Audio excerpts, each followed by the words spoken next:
Welcome to Reality Hunt Club. In this webisode, we're talking about our turkey season. Now, it's been about a month since I've released the last webisode. And the reason why is because we've been knee deep in turkeys. It's been turkey season, and we haven't released any webisodes. So instead, I'm going to show you some of our hunts that we got on video on our club here, and then I'm going to talk a little bit at the end of this about our turkey management plan and what's working and what's not working. So stay tuned and watch some of these hunts that I'm fixing to show you.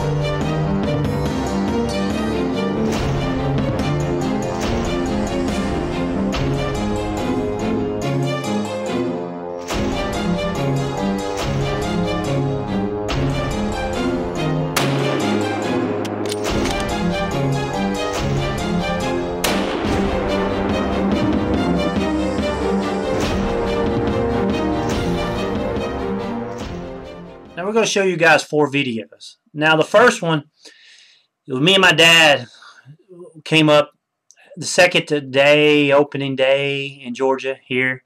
And we hunted a week in Mississippi and didn't have any luck. So anyway, we had this bird come in evening, and it was a great hunt.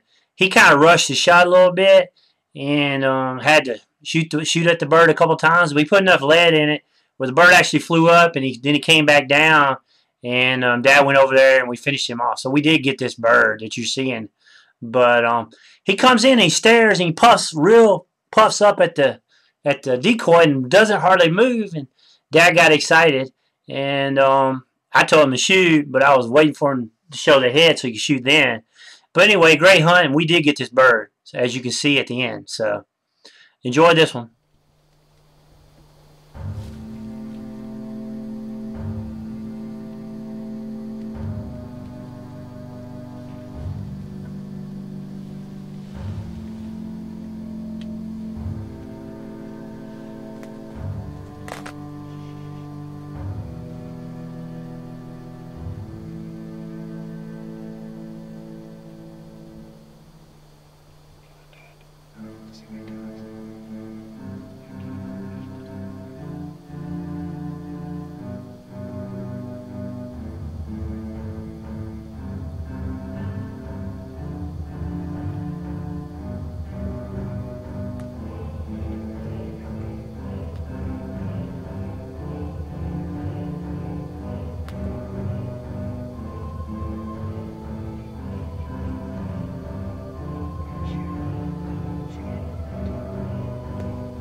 Now this next video is me and my dad again. We're hunting. We're in a different tent, a different location. So a couple of days later, still early season. We had these 2 gobblers come in. They ran some jakes off and they come into the decoys. As you can see in the video, Dad and I were going to try to shoot a double, but we had some miscommunication. Dad shot early. That was me missing in this video. And then it runs back across and Dad shoots the bird. I was a little upset because he didn't hear me, he didn't wait for me to get my gun. Then I rushed and missed. But anyway, that's what happens. Drama. So this is a pretty funny hunt, and 2 real nice 2-year-old birds come in and they act all puffy around the decoys. So watch this video. We got a couple more coming at you next.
So this next video, Dad's tagged out. He's heading home, so it's me going hunting by myself. We figured this bird out. We moved the tent around. We were sitting in the tent. And I was about ready to get out because it's fisting the rain, and the guy started shooting his .22 rifle next door neighbor. As soon as he shoots the rifle, the gobbler would gobble, as you're going to see in this video. So once he started gobbling, I got the call out, and I started calling, and 3 of these birds come up. As you can see in the video, I was lucky enough to get one. And it's pretty good footage. They were a little nervous around the decoys, but I think that's because these 3 birds were not the dominant birds. And that's one reason why we had a hard time getting on these birds that week, because they kept coming to the call, but they'd skirt around us. They would never commit to the decoys in the call. So anyway, this is me, my bird. I finally on the board. So watch this video.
Now this video involves my good friend Bill Vincent. Now he come up and we turkey hunt. We normally turkey hunt 3 or 4 days every year. We had a good time. Now we set up on these gobblers. We knew they were coming to this food plot because they had skirted around us before. So we moved the tent to where we could cover both ends of this food plot. Sure enough, they showed up. They wouldn't come to the decoys. And so they eased around, and we had to take the camera out of off the tripod and stick it out the window in order to video Bill shooting this bird. Very difficult birds. They didn't want to come to the decoy. Now his bird's about 3 years old, but once again, so many gobblers. I think that the pecking order had been established, and that was one of the reasons why they wouldn't come up to the decoys. So great hunt. I'm glad my buddy got one. So stay tuned and watch this video.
boy Bill Vincent.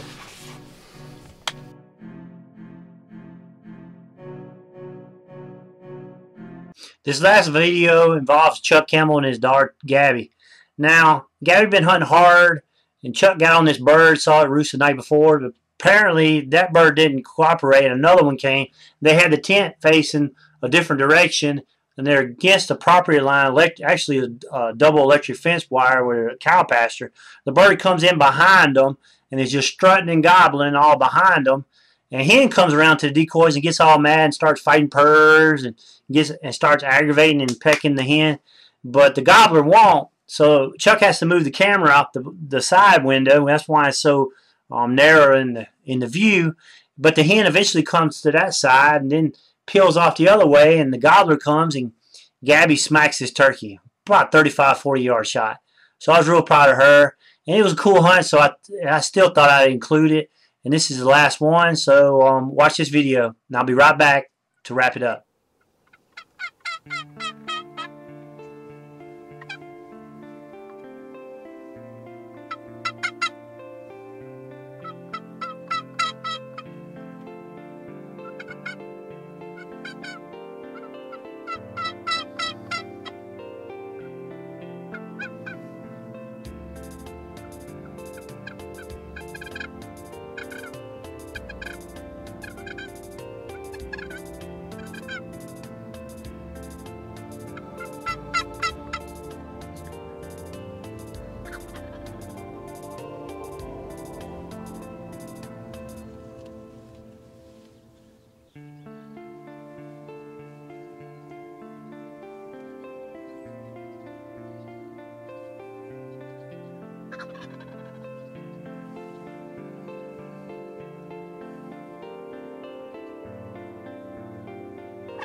Now, I hope you guys enjoyed watching those 4 hunts. Now, it's mid-April. We've killed about 8 gobblers, hoping we kill about 12. We got another month left. We got some members we're taking hunting. We're going to take the kids back again. But anyway, we've got a lot of turkeys. Out of our 3 square mile area that we hunt, we probably got 200 birds. And we counted on camera one time. We probably got anywhere from 25 to 35 mature birds, maybe 40. Some of these birds are 3, 4s, and 5-year-old birds. So obviously we can take a dozen gobblers and not have to, not hurt the age structure or nothing. And it's not like managing deer or anything like that. But we don't shoot the jakes. We got about 16, 18 jakes we've seen and got on video and got on camera. So we got a real good class. One reason why we think the turkeys have come back so good is because of the drought. Now, because you don't have, that's the only good thing about a drought. Now, ways that the turkey hatchings can die, if you got you hear the wet hen syndrome or theory. When a wet turkey sits on the nest and she gets wet, predators smell her. Whether raccoons smell her and come eat the eggs, or coyotes or foxes. If you've ever smelled a wet turkey, it really smells. You smell them a long ways off. So since we hadn't got a lot of rain, therefore a lot of those turkeys haven't been discovered on the nest. Another thing is we've been killing the predators. We've killed 10 gray foxes and 22 raccoons and a couple coyotes and a couple bobcats. So there's not as many predators out there. Now, us the hunters are the main predators this year. So another reason is the last couple of years we've only killed 1 bird. We haven't really hunted the cliff for turkeys. We've been kind of hunting other places, which I don't know why, because we've had a ball hunt it this year. So so that's the management conclusion of the turkey. You know, the turkey management. We talk about the deer management all the time, but we never talk about the turkey management. Now, some of these turkeys becoming a nuisance. We've got so many of them. You know, you sit there and you'll see 50 or 75 turkeys come down your shooting lane. So I actually had some members complaining about turkeys eating corn at the feeders before the deer get there. So I don't consider them nuisance. I love them to death, and I love hunting them. I love video, and I love taking new people hunting. So anyway, so this is what we've been up to. We got another Reality Hunt Club webisode coming out pretty soon on supplement feeders. So stay tuned and watch that. And of course, we're in the process of planning. We got some information coming out on that. So thanks for watching, and stay tuned. We got more stuff coming. We have a ton of ways for you guys to follow us and to keep track of our new videos that we put out. Probably the most popular way is Facebook. Log into your Facebook account and go up to the top search bar and type Reality Hunt Club. There you'll see our Facebook page. Go over and like us, and you'll be getting updates in your Facebook stream as to our new videos that come out. Another way is youtube.com/ToxicGivens. Click the subscribe button up at the top, and you can subscribe. And of course, you can always leave your comments in Facebook, and you also can do it here in YouTube. This is me showing you an example of how to leave a comment in YouTube. And of course, we have a Twitter account too. You can follow at ToxicGivens if you have a Twitter account. And of course, we have the website toxicgivens.com. You can follow us there.